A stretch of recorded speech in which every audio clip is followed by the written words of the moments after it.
This is the first in my series, Requiem of the United States of America, based on the actions of President Trump and his administration. I'm focusing on SNAP in this installment. Um, SNAP, food stamps, are an American right. In 1964, President Lyndon B. Johnson signed into law the Food Stamp Act, which guaranteed all Americans would not starve. It was his war against poverty. So, yes, food stamps, SNAP, that's an American right. So the Republicans, when they scream about get out and get a job, or what are you doing with taxpayers' dollars, whatever lunacy they're discussing or trying to justify them cutting SNAP, is really, unfounded. And of course, they're only screaming these things to try to justify their cruel behavior and trying to control people's lives. They have no right to cut SNAP benefits from millions of Americans, which will cause millions of people to starve. And this is a heinous act.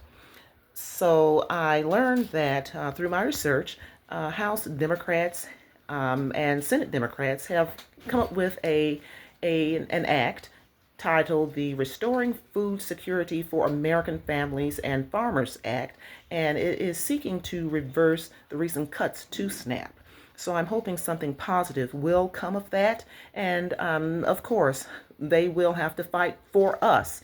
They represent us. We pay their salaries through our taxes. So they have a duty to fight for us and to not just get the funding restored to SNAP, to increase SNAP benefits. So yes, I want SNAP benefits to be increased because poverty has increased in America.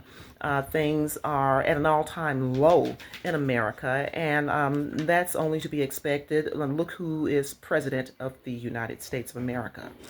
I cannot help but really draw sort of a contrast, and it's not really a contrast. Look at parallels with this American society and French society during the 18th century, in particular, the last Queen of France, Marie Antoinette. She lived in an extravagant lifestyle, decadent even, and we all know her fate.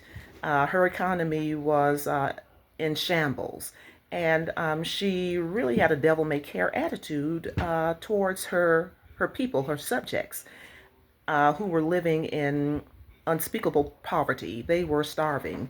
And although the phrase "let them eat cake" has turned out to be a myth, she did not say that.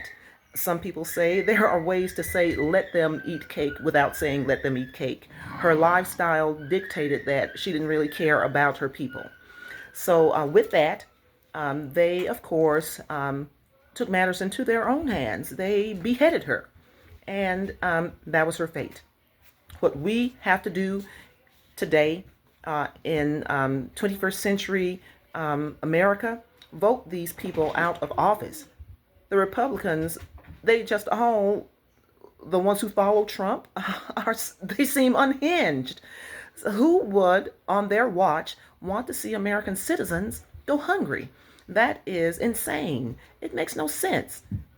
You have control of the White House, the Senate, and the House, and you want to see American citizens go hungry. You want to starve them. What are you doing? That is very unhinged.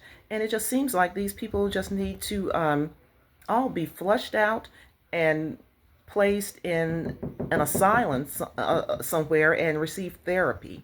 They are not good for America. So we have to vote them out of office.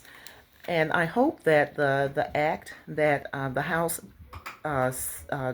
Democrats and the Senate Democrats, I hope this act really will make an impact and will improve things, because we're really going through too much chaos with this administration.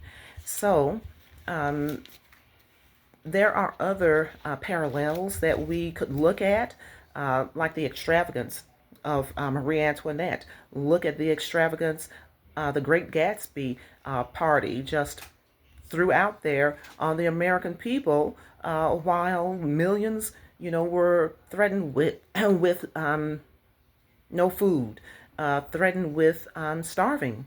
So the Great Gatsby Party, October 31st, was a very gross display of wealth and, once again, a devil may care attitude, which is why we have to be enraged enough to organize, to come together, to vote this administration out, get them out of there. And we need to put compassionate and intelligent and educated people in these positions, so mistakes like what happened with the last presidential election will not happen again. So that is really where I am now. And I really do hope that we have much success with getting this administration out of there through our voting power. And another thing that you really should do, check out the V&A exhibit of the Marie Antoinette vast collection that is on display now. Judge for yourself. Look at all of her fashions, her designs, her lifestyle that's right there on display. Yes, it is decadent, but you really can really draw a conclusion as to why her people were furious with her. And remember the Great Gatsby Party that was held at Mar-a-Lago October 31st. That should have enraged enough people to say, hey, we've got to organize. We've got to vote these people out of office and file lawsuits. Help us, because the SNAP food stamp program is a right. We have a right to our SNAP benefits, and they must be increased. What is funded now and what they want to cut, it wasn't enough to begin with. Increase funding to SNAP. We can't have American citizens starving. So with that, there will be more installments, so I will see you next time.